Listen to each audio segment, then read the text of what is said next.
Julia wrapped herself more tightly in her coat as the heavy snowfall threatened to put her completely to sleep.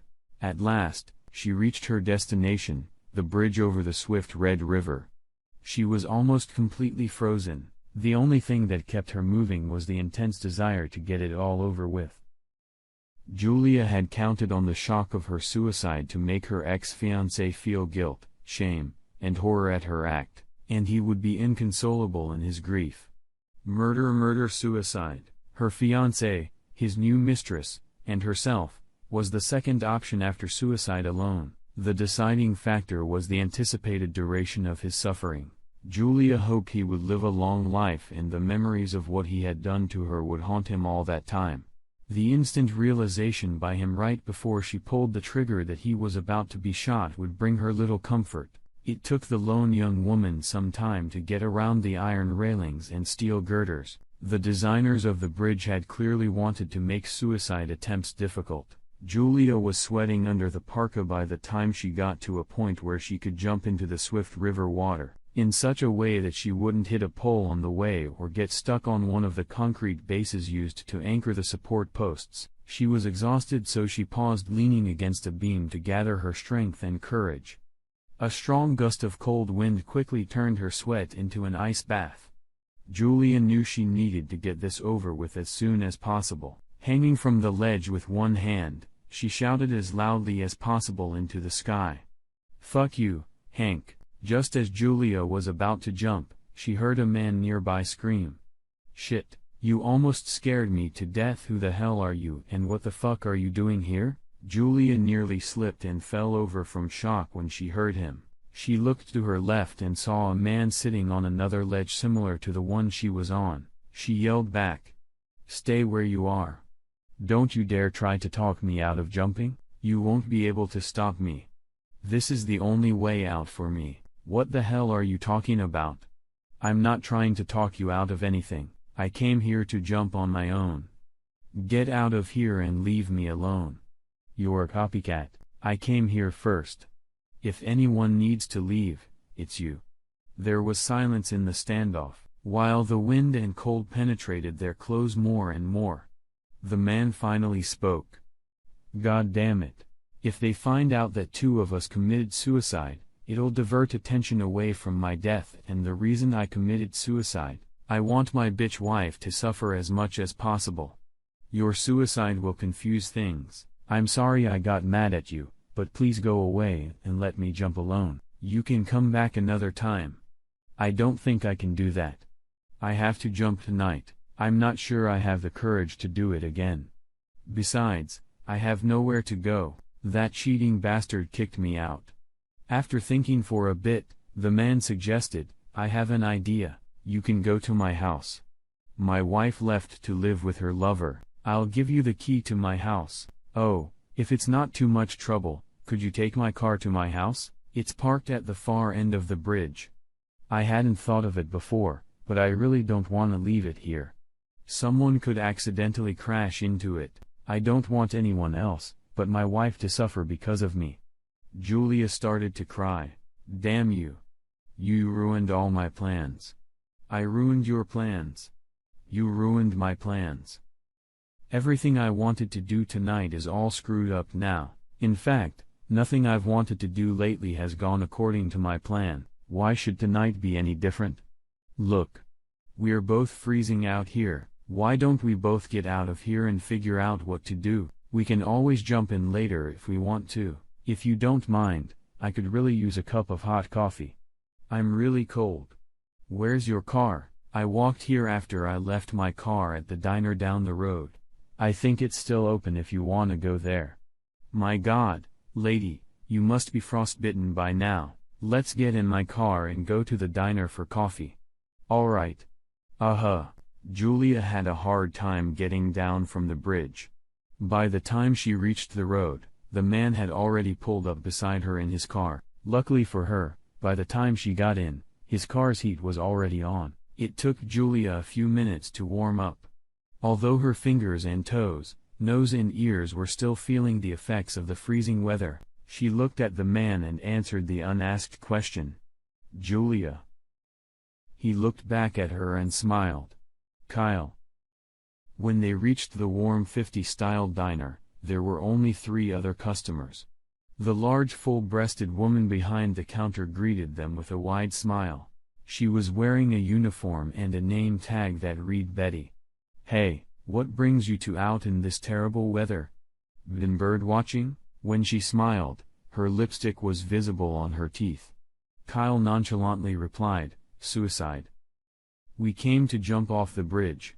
Julia was shocked at his willingness to reveal their intentions. He smoked, looking at the expression on her face. "Betty," the waitress nonchalantly replied. "It happens a lot around here these days. My advice is that you should wait until it's warmer and light enough for people to see you. If you jump at night, it could be weeks before your bodies are found. What's the point of suicide if no one knows about it? So you two.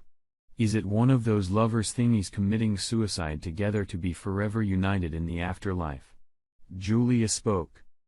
"No. We just met. It was just a weird coincidence. I was planning to jump alone until he showed up and ruined my plans." Betty reacted seriously. "Heck, I was just kidding about you two committing suicide. Did you two really try to jump off a bridge?" Kyle said, "Just kidding." "Gotcha. That's good. You know, they say it's bad luck to jump off a bridge on an empty stomach. You wanna see the menu, or do you guys know what you want?" "I'll have a coffee with sugar." Julia, coffee with lots of milk and sugar. How about some pie?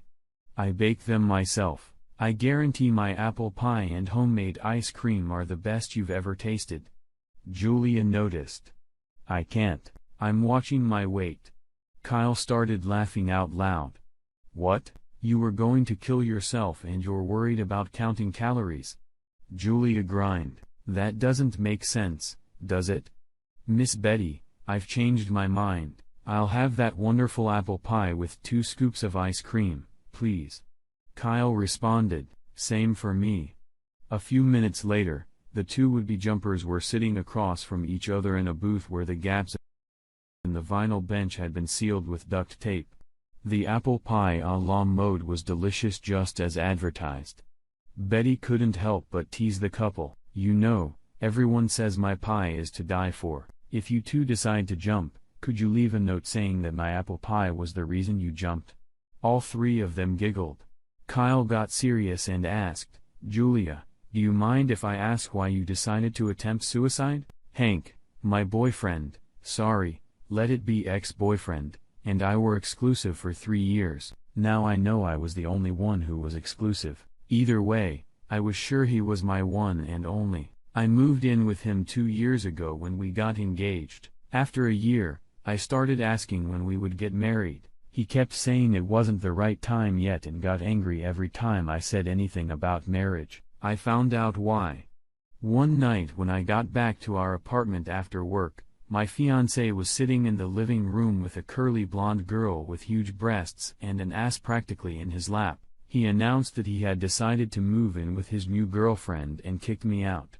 I had no idea he had another girlfriend until then. I guess my tits and ass weren't big enough for him. Anyway, it was his apartment, so I had no legal grounds to stop him from pointing me out the door. I begged and groveled and cried. I cried a lot. As I walked out, Hank laughed, saying that he had also already cleaned out our joint bank accounts. I was devastated. I had nowhere to go and no money to get anywhere. I was too ashamed to call anyone I knew. Even more so, I couldn't call my parents because they didn't like Hank from the beginning. They told me I was a fool for moving in with him without being married. The prospect of hearing, "I told you so," was unbearable for me. I felt bad enough as it was. At first, I wanted to get revenge on him and his new whore, but I didn't have the guts or the gun to kill them. Then I decided that the best way I could get back at them was to haunt them for the rest of my life, like a ghost, by committing suicide. I thought the easiest way was to jump off a bridge. What are you gonna do now? I don't know now that you stopped me. I'm back where I was when I left his apartment. I have nowhere to go and I don't know what to do. I opened up my soul to you. Now what's your story? Kyle began with a deep sigh. Carol and I dated for several years and got married as soon as we graduated from college. Tonight, I came home after work and saw another car in the driveway. I had no idea what was in store for me. In the living room, I saw my wife, Carol, sitting next to a strange man. Her packed suitcases were waiting by the door. I barely had time to say, "What the fuck?" before she yelled at me to shut up and listen. "Kyle, I thought I loved you when we were dating, but what I really wanted more than anything was to get away from my parents. When you and I started having sex, it felt so good that I thought I had everything. Good sex, and a chance to get away from my parents is why I agreed to get married. However, it didn't take long for our lives to become scutcheon zero. As the boring years of living with you became more and more boring, I decided that I deserved more than just being content with you. I didn't know what I deserved until Daryl came to work for our company. Our personalities matched almost immediately. It didn't take us long to bond. When we had sex, it was amazing compared to what you and I had. Kyle, you're a nice guy, but Daryl is handsome, charming, smart, rich, and a real stud in bed. Well, he's everything you're not. Believe me, by me leaving our marriage now, I'm doing you a favor, even though you may not think so now. My leaving now gives you plenty time to find a woman who will settle for nice and boring. I'm leaving tonight. I've already taken half the money out of our account and savings. You can have the house, our lawyers can work on the rest." Carol and the cretin took her suitcases and left. "Oh, I'll send you the address to send the divorce papers to. I advise you to be fair to me or you'll regret it. No goodbye. No final hug, no goodbye kiss." I stood there in shock long after she and he had left. Like you, Julia, I decided that instead of murder, I would get revenge by blaming her for causing my suicide. Now I wonder if she would have cared at all if I were dead. Heck. She might have been happy because she would have inherited all my assets after I died. I have something else to think about. Kyle, does that offer to stay at your house still stand? I need a place to stay until I figure out what to do. I mean, if you don't mind. Well, they say misery loves company, and we're both miserable. So why not? Just follow me in your car. Kyle, thank you. You're welcome. They went to his house. Julia was shown the guest bedroom and bathroom they would have to share. Julia hadn't brought her pajamas with her, so Kyle gave her one of his university sweatshirts. They drank quite a bit of wine before they felt drowsy. Given the degree of emotion they had been on at the beginning of the evening, the fall to exhaustion was hard and fast. They talked the next day over morning coffee. Julia asked if Kyle would agree to go with her to pick up some of her things from the apartment she shared with Hank. She didn't think he'd be rude, but figured that if Kyle had been there, he wouldn't have done anything about it. Kyle agreed. Julia called Hank and told him she would stop by to pick up her things. "A woman with a wagon is easier on the mayor," was his reply. Tears came to her eyes, but she managed not to cry. She mumbled something about the lost years. When they got to the apartment, Julia and Kyle were met by Hank and his new friend, Susan. Hank announced that he had put the rest of Julia's things in garbage bags. "I didn't have enough clean bags, so there might be trash in some of the bags." That was enough for Kyle. He got an idea. Kyle yelled out to Susan, "Tiffany baby, is that really you? Oh my God. You look gorgeous. How long has it been?" He walked over, hugged, lifted, and spun the frightened blonde around. She broke free of his grip and pushed him away. "What the hell are you doing? My name is Susan, not Tiffany, and I've never seen you before in my life." "Tiffany, how can you not remember? You used to say every time we met that I was your all-time favorite John. So now you're Susan." "I decided Tiffany was your professional name anyway. I never knew your real name until now. I'm glad to see you settled down with one man. Lucky you. I know it's very hard to leave a profession." Hank shouted, "What the hell is he talking about, Susan? What's the story with him being your John? Were you a prostitute?" "No. No. I was never a prostitute." "He's lying." Kyle intervened. Oops. My bad, Tiff. I figured he was your boyfriend that you had a crush on. Fuck my feet, asterisk. We better get your stuff and run, Julia. Susan demanded. Wait. Tell him I'm not some whore named Tiffany. Tell him I'm not a hooker. I'm sorry, Hank. Obviously, this must be a case of mistaken identity, come to think of it. She only looks a little bit like Tiffany. I made a stupid mistake. I apologize, Kyle, Julia, and the trash bags quickly disappeared to the sound of loud swearing in the apartment. Apparently, from the sound of it, at least one piece of glassware had already bought the farm that evening, and there was still the whole night ahead of them. As soon as they jumped in the car and sped off, Julia asked, was Hank's girlfriend a prostitute? I don't know that. And with a wide grin, Kyle added, and at least for a while, Hank will be wondering that. They both laughed. Julia kissed Kyle on the cheek and said, thank you, Kyle. For what? For getting a little revenge on me and making me laugh. I didn't think I'd ever be able to laugh again. They went back to his house and celebrated the occasion.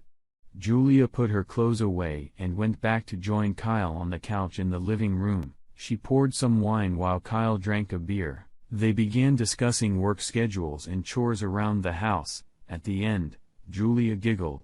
Julia, now what's so funny? Us, we sound like an elderly married couple. She changed her voice. It's getting late, honey. Let's go to bed, but I warn you I have a headache, Kyle replied in an emphatically gruff voice. You always say that. I have more sex with my hand than with you.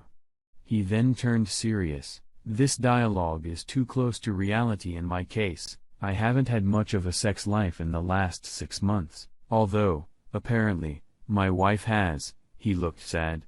I'm sorry I brought it up, Kyle. I hope you don't think I was trying to tease you about your lack of a sex life. Stop right there. Julia, we're both fresh victims of being abandoned. We're both fragile and vulnerable right now. I hate to mention this, but it may not be easy for us to live in the same house given our emotional state right now. That being said, I don't think it would be a good idea for us to quickly start a new relationship with each other or anyone else. I admit that the idea of revenge sex sounds good and you're certainly attractive enough to seduce me. But I'd feel guilty because I took advantage of you. I think sex should be done out of love, not out of mutual self-pity. I mean, let's just take our time and see what happens between us without any pressure. Right now, I'm only interested in friendship and helping each other heal and move on. Okay, Kyle, I'll try to stop bothering you as soon as possible. Please, I didn't say that to hurt your feelings. I want you to take your time and do what you think is right for you. He paused in frustration. Damn.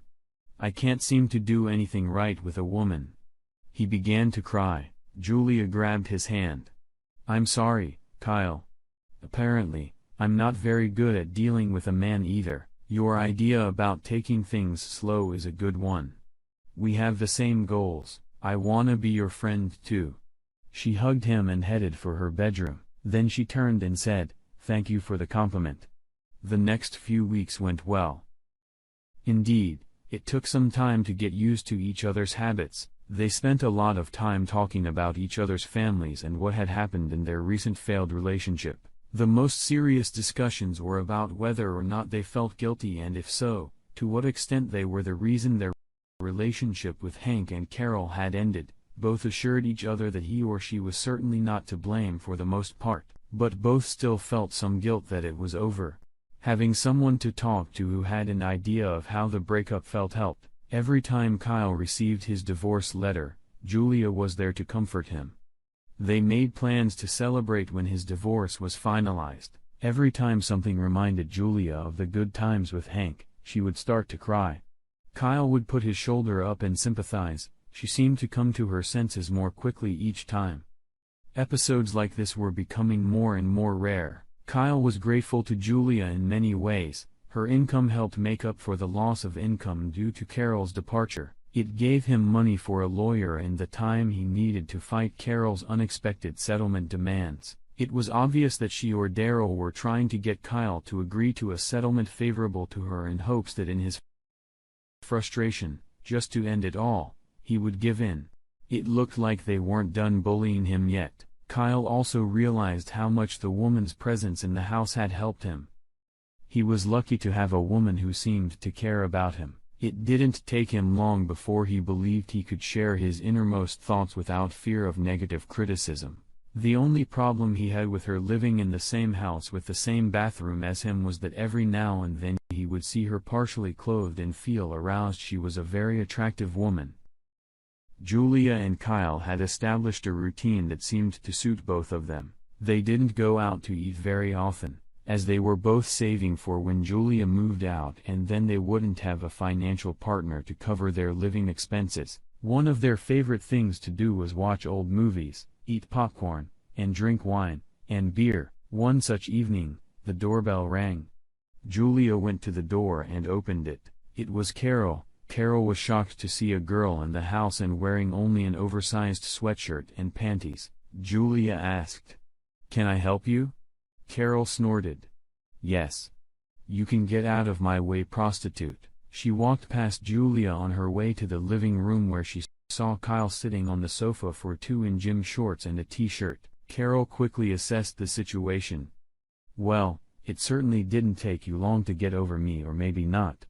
I bet you two were doing it even before I moved out." Julia walked over to the already standing Kyle and put her arm around his shoulders.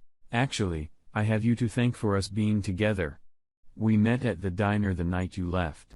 After chatting for a while, we immediately realized we had similar interests, and the incident faded into the past. You know, Carol, revenge sex can be as good a sex act as any. I was so happy with him that night that I've been living with him ever since." She reached up and kissed Kyle passionately, and then continued, "Carol, I was hoping that someday I would see you, and I could thank you for letting Kyle go.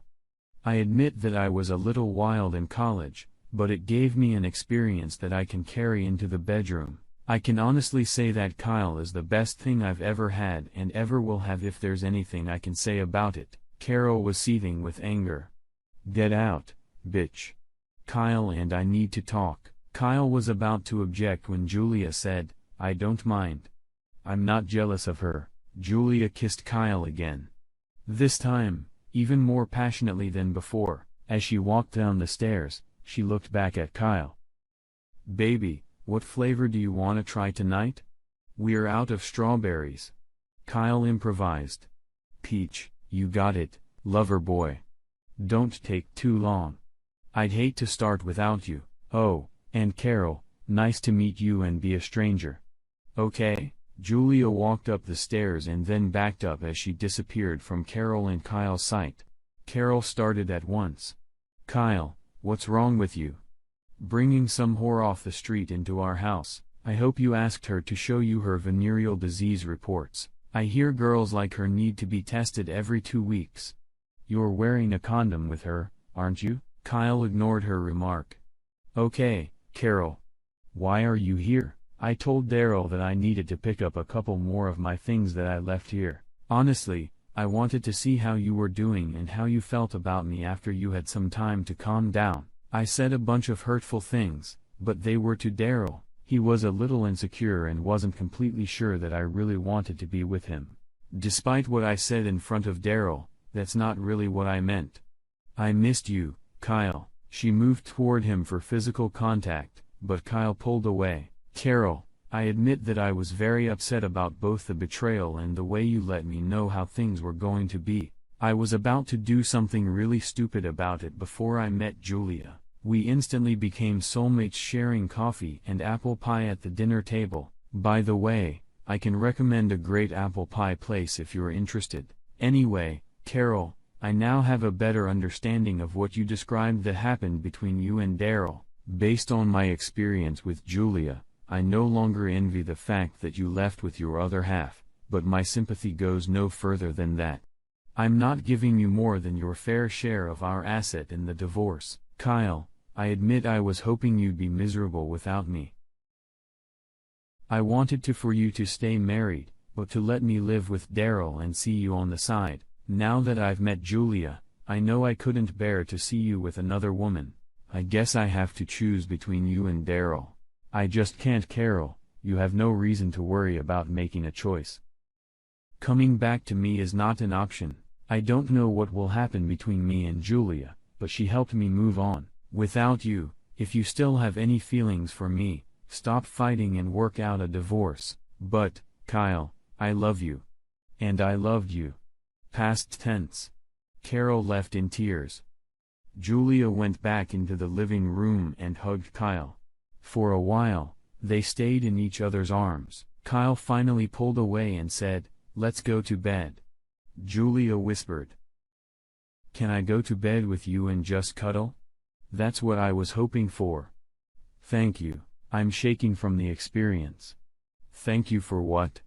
"For touching Carol's heart." They both smoked. "By the way, what were you talking about when you said we were out of strawberries?" "No, more of a curiously obscene thing." "Do you really have a peach flavor for it?" "You know?" "No, but who says I don't taste better naturally?" After a couple months, Julia decided it was time to do something about it. Either she had to move out or suggest to Kyle that they become close. It was killing her to be so close and not be touched the way she wanted to be touched. She wanted him to know she wasn't so fragile anymore.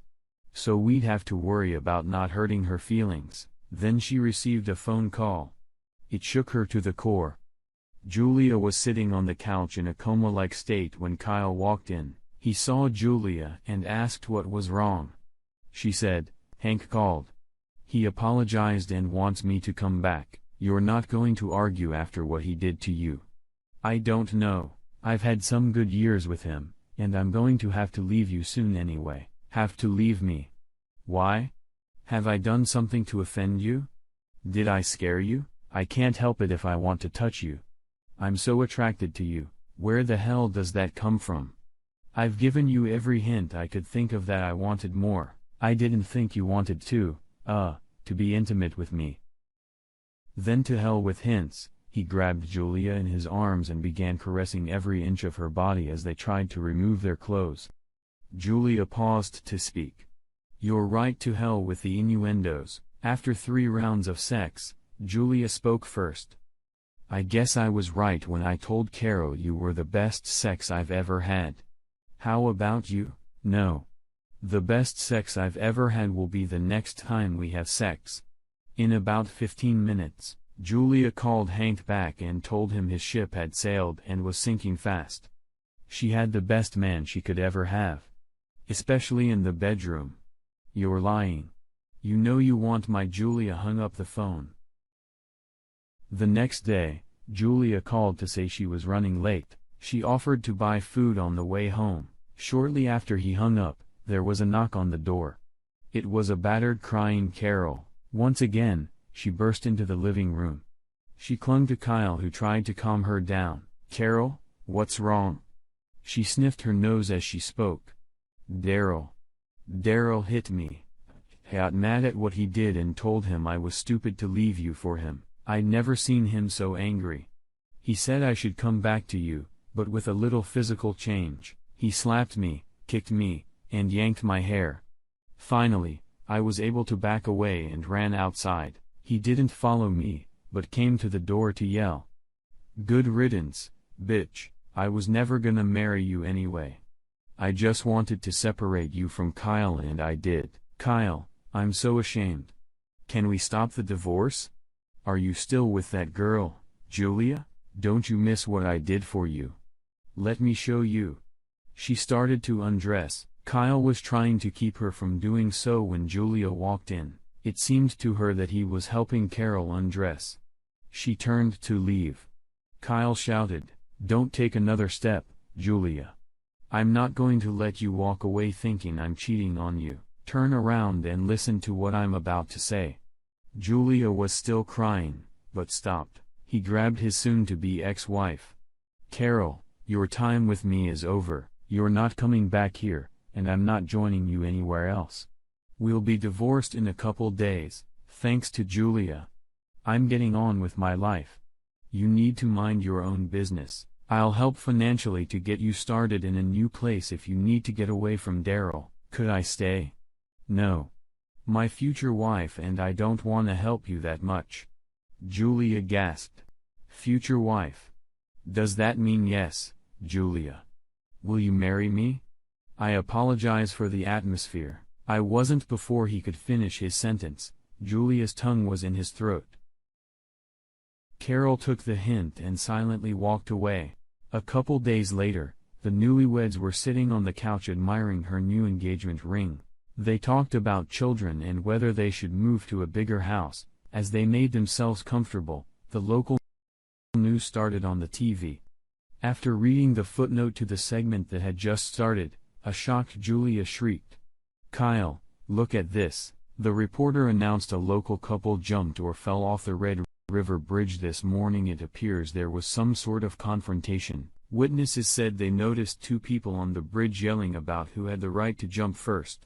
Apparently, someone in the crowd started yelling, "Jump, jump." Apparently, they began to struggle, and soon they fell or dumped into the river from a height of 125 feet. The swift current probably carried their bodies away. They never surfaced as far as observers could tell. Channel 5 News interviewed a waitress at a local diner who said the pair had been in her diner earlier in the day. "Betty, tell us what happened." "Well, they came in, had coffee, and ate my apple pie. I think I heard names. Hank and Carol. Anyway, they said my pie was so good it was worth dying for. Next thing I know, they're swallow jumping off that damn bridge. I thought they were just kidding, although my apple pie is really good." Thanks, Betty. Another day with weird new and free advertising from Ray Strickland of Channel 5 News. Julia and Kyle looked over at each other. They had no idea how to react.